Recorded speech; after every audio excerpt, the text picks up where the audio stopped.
నమస్కారం అండి. స్థితిస్థాపకత చాలా ప్రాముఖ్యత చెందినది, చాలా ముఖ్యమైనదండి. ఎందుకంటే మనం కిందకి పడి పైకి లేచి, కిందకి పడి పైకి లేచి, మళ్ళీ కిందకి పడి పైకి లేస్తూనే ఉండాలి. లేదంటే మనం విశ్రమిస్తే మన శ్రమంతా వృధా అయిపోతుంది. వృధా కాకపోయినా అలా నిర్లక్ష్యం చేస్తే రోజులు గడిచిపోతాయే తప్ప మనం మనశ్శాంతిని కోల్పోతాము. మన మనశ్శాంతి మన ఆరోగ్యాన్ని దెబ్బతీస్తుంది. మన ఆరోగ్యం, మానసిక ఆరోగ్యం, శారీరక ఆరోగ్యంపై ప్రభావితం చేస్తుంది. మనం ఈ భూమిపైన నివసిస్తున్నాము. ఈ భూమండలంలో ఎంతో ఉన్నతమైన కుటుంబానికి పుత్రుడుగానో పుత్రికలుగానో పుట్టినప్పుడు మన వంతు సాయం కానీ మన వంతు చేయాల్సింది ఎంతో ఉంది ఈ విశ్వానికి. అందుకే దేవుడు మనల్ని ఇంత గొప్పగా పుట్టించాడు. అది అర్థం చేసుకుని స్థితిస్థాపకతను నిలబెట్టుకుందాము. మన ఉన్న మానసిక స్థితిని అదిగా మించి ఏమి సాధించాలనుకుంటున్నామో మన లక్ష్యం వైపు పయనించాలి. ఎవరో ఏదో అన్నారని కృంగిపోకూడదు. అది మనకి నష్టం కలిగించాలనే మాటలతో కృంగదీస్తూ ఉంటారు.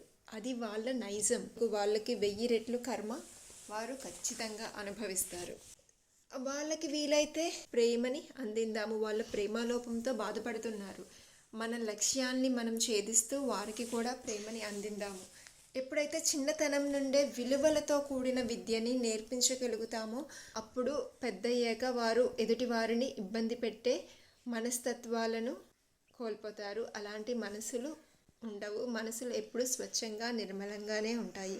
అందుకే మనం విద్యని కానీ ప్రేమను కానీ విలువల్ని కానీ నేర్పించేటప్పుడు మంచి లక్షణాలు గుణగణాలుతో పాటు నేర్పించాలి.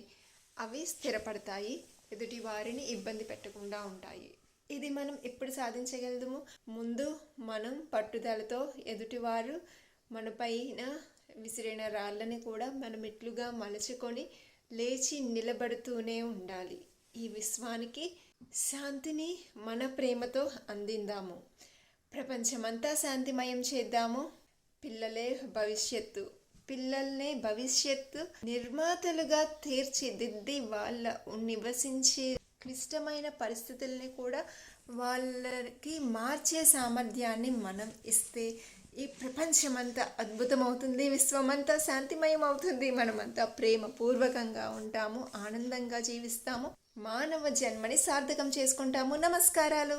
నమస్కారాలు.